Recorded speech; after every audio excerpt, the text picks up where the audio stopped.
Tervetuloa Adamin Pirro ja Matiaksen kirjapodiin sivujen välissä. Ja tervetuloa sivujen välistä podcastiin. Me ollaan täällä kertomassa Auschwitzin tatuja kirjasta. Kyllä. Ja mä oon Matias ja tässä on mun co-hostit.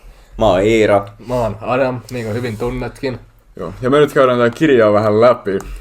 Kyllä. Joo. Sitten mä katsotaan sen tästä. Joo.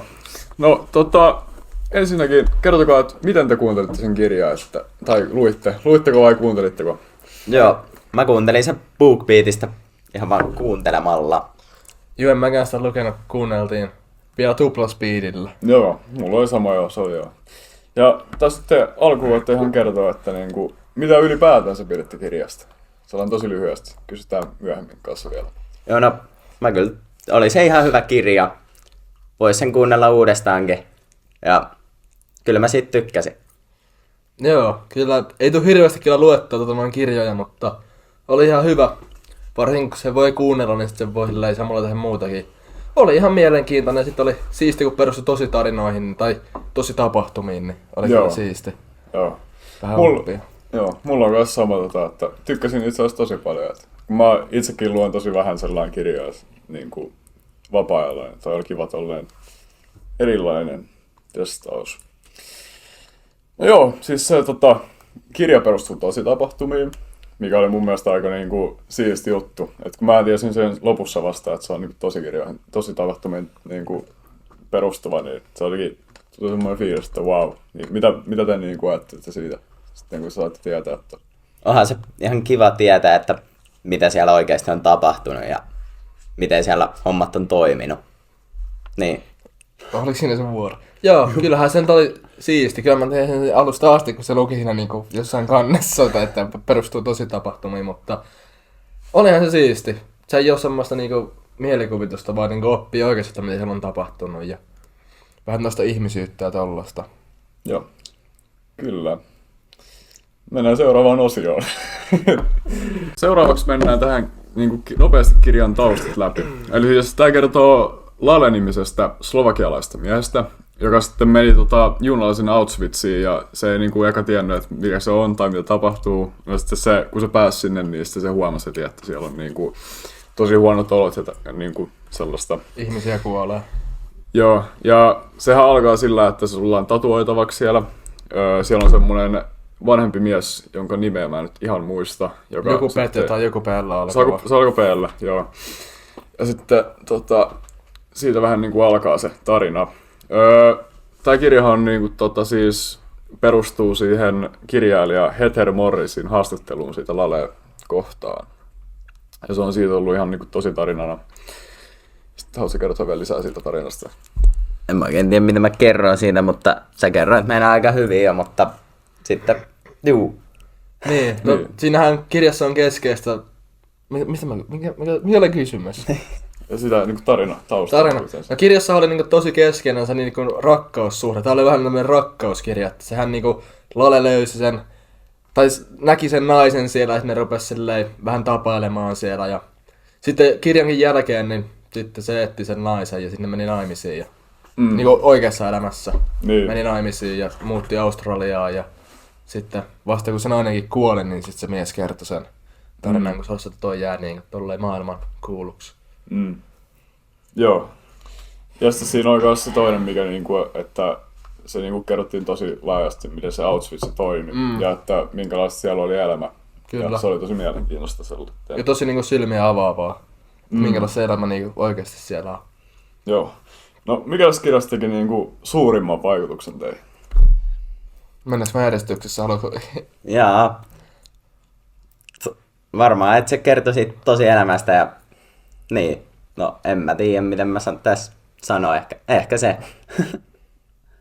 Joo. No vaikutuksen teki varmaan se, että kuinka niinku se rakkaus toi sellaista voimaa sille Lalelle ja kuinka se niinku, vaikka minkälaisia moraalisia valintoja se joutui tekemään se, että tai niin, joutuu vähän punnitsemaan, että mikä on oikein ja mikä on väärin ja mitä kannattaa tehdä. Ja nehän niinku auttoi siellä toisiaan ja niitä vankeja, että leivästäkin kaikki jakoi aina, niin se näyttää sitä ihmisyyttä ja halutaan yhdessä selvitä ja sellaista. Ja mun mielestä tosi silmiä avaava.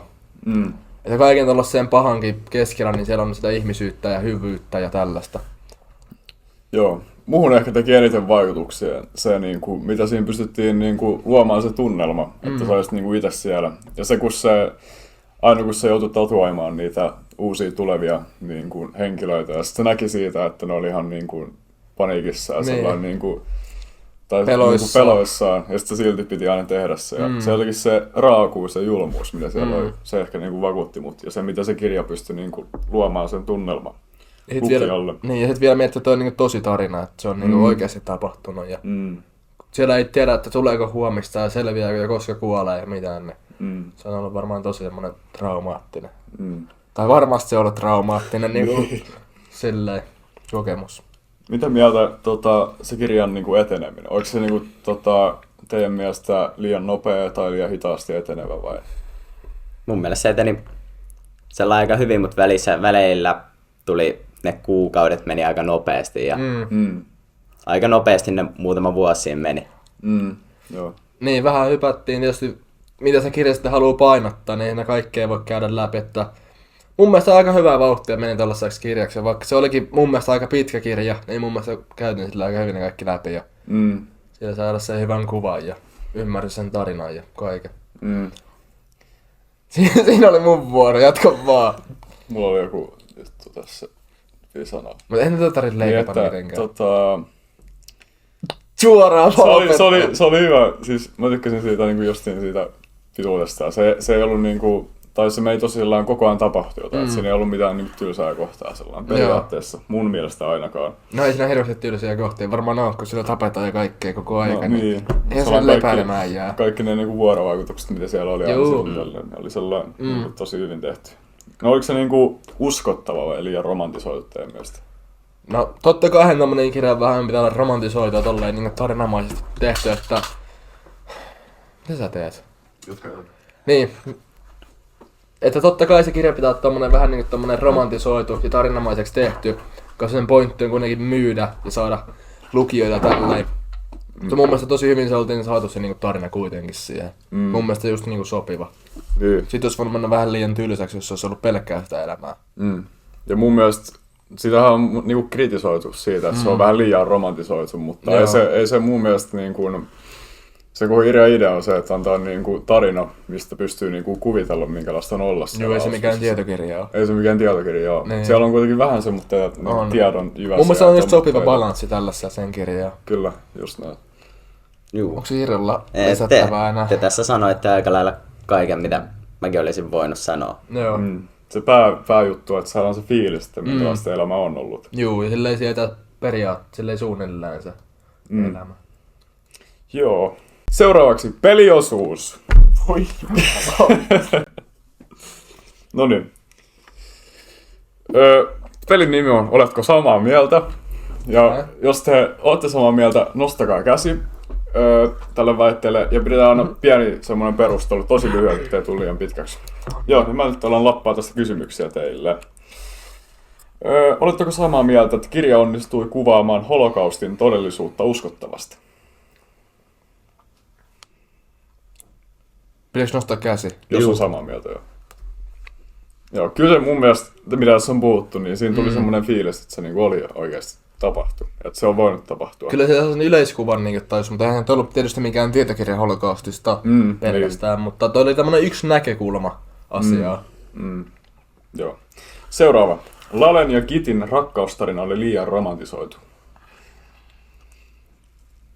Tässä voisi nostaa ehkä puoleen väliin käden. Nosta puoleen väliin. No, tolleen. Että ehkä se oli vähäsen, mutta se sopi siihen kirjaan hyvin. Niin. Mä sanoisin, että ei ollut yhtään liian romantisoitu, koska tää on kuitenkin siitä Lalen näkökulmasta tää kirja. Ja sillä se oli tosi romanttista. Ja onkin ollut silleen. Niin mun mielestä se on ihan sopiva, että se on kuitenkin pelkästään sen näkökulmasta tää kirja. Joo. Tää ei ole mikään yleinen tietokirja. Eikä Niin, romanttinen kirja. Niin. Mitä? Eikä mikään yleinen ei, mutta tää on elämänkirja siitä. Tää on niin sen Lalen niinku niin. näkemys, kokemus siitä. Niin jos on ollut romanttinen kokemus, niin se on romanttinen kokemus. Ei, se on romantisoitu. Ja totta kai se on varmaan vähän se niin heteromorfili-kirjan vielä vähän romantisoinut, että saadaan lukijalle mielenkiintoisia. Totta kai. Se pääasia on just sellainen. Ehdottomasti. No olisiko halunnut lukea enemmän historian faktoja siinä? Tai oli siinä halunnut lukea enemmän historian faktoja? Oletko samaa mieltä vai eri mieltä? Vaikeita kysymyksiä kyllä heität. Niin. No ei toi ehkä ollut semmonen niinku, että mä olisin halunnut lisää mitään tollasta, kun ei se ollut mikään tietokirja, vaan tommonen niinku Joo. elämänkerta melkein enemmän tai tommonen. Niin mun mielestä oli ihan tarpeeksi tietoa. Sanossa vitonen. Kyllä mä oon samaa mieltä, joo. Joo. Onks meillä seuraava Kirjoittaa viimeisen Sitten väitteen. tää kirja jää mieleen pitkäksi aikaa. No varmasti jää. Joo. Mulla on siis, mähän kuuntelin siitä aika pitkä aika. Mä kuuntelin tosi nopeasti. Kun se Joo, oli kuuntelit heti koukuttava, alussa niin, kyllä se on niin kuin vieläkin välillä ajattelee, että oli niin kuin oikeasti hyvä kokemus. Sitä aina miettii, jos tulee jossain niin kuin Auschwitzi mieleen, että niin kuin, sitä aina vertaa sitä, että minkälaista siellä on ollut tuohon kirjaan justiin. Joo, kyllä. Kyllä toi niinku avasi just sitä vähän niinku näkemystä siitä Auschwitzista. Että ei ole pelkkää sitä niinku historian niinku opetustuntien niinku tietoa, vaan tosta niinku millaista se elämä on oikeasti siellä niinku ollut jonkun ihmisen näkökulmasta. Kyllä. Kyllä varmasti jää mieleen. Mitä siirrolla? Juu, kyllä se nyt mieleen jää. kyllä jää. Kyllä Mieleen jää. Mieleen jää. No hei, siinä on meidän peliosio. Yes. Yes. Kiitos Matias. Seuraavaan osioon. Viimeisen osion. Eli loppufiilikset. Mitä niin kuin jäi kirjasta mieleen? Joo. No, aloitetaan susta. Kerro. Okei. No mulla eniten jäi ne hahmot. Niinku, noi semmoitteet, mitkä itselle niinku... No, ne kaikki henkilökemiat. Mä oon kirjoittanut, että mä oon unohtanut tänne ylöskin, että... Siellä on just se Pepan. Pepan oli se vanha tyyppi. Pepan, joo, no Pepan. Vaikka se hävisi tosi siinä alussa. Kerrottiinko sitä ikinä muuten, mihin se hävisi? Kuoli. Se kuoli, oisko ollut, joo. Niin. Oli. Ja kun mä en muista, kun se oli jotenkin, se ihan siinä alussa lähti. Niin, joo. Sen takia se sai sen paikan sit. Niin on, joo. Joo.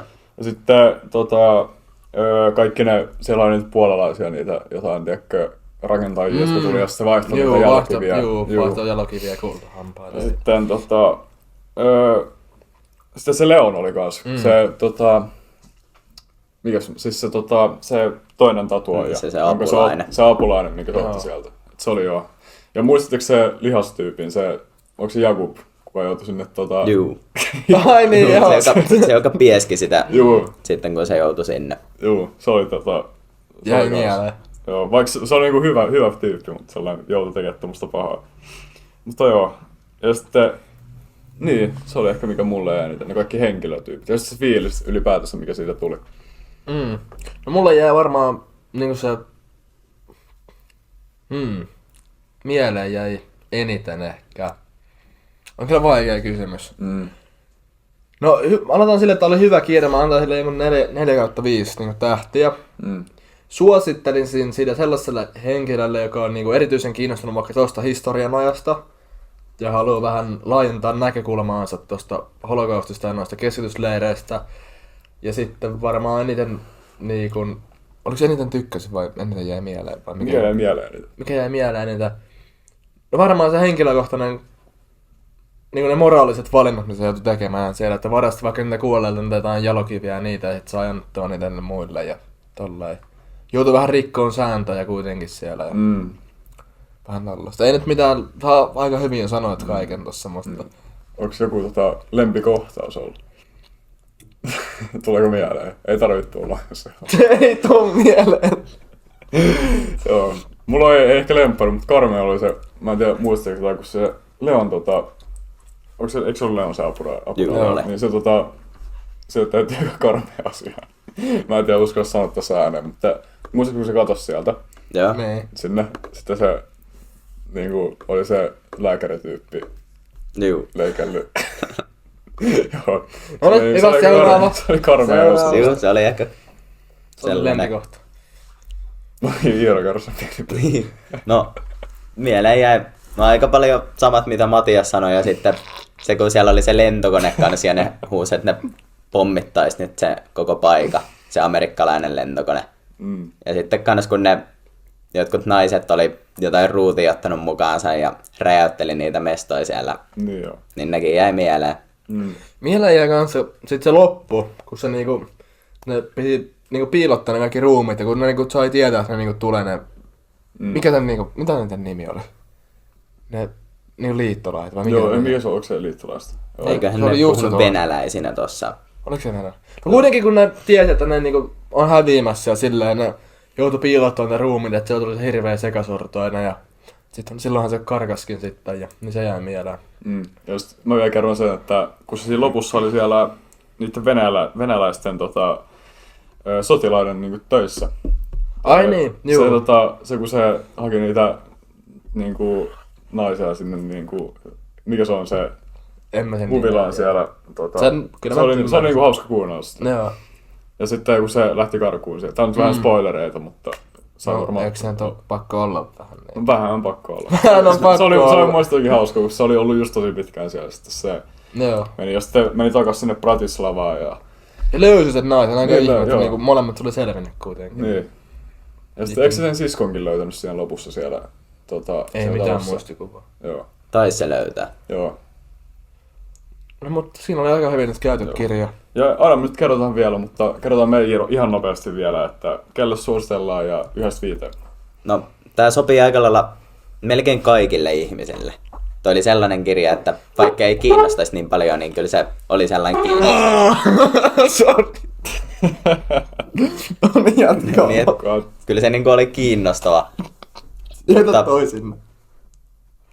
Jatka vaan. No ota kun Adam vähän häiritsi tossa. Niin, kaikille toi sopii, mutta eniten niille, ketkä tosta historia-ajasta tykkää. Ja mä antaisin varmaan kans 4/5 tolle kirjalle.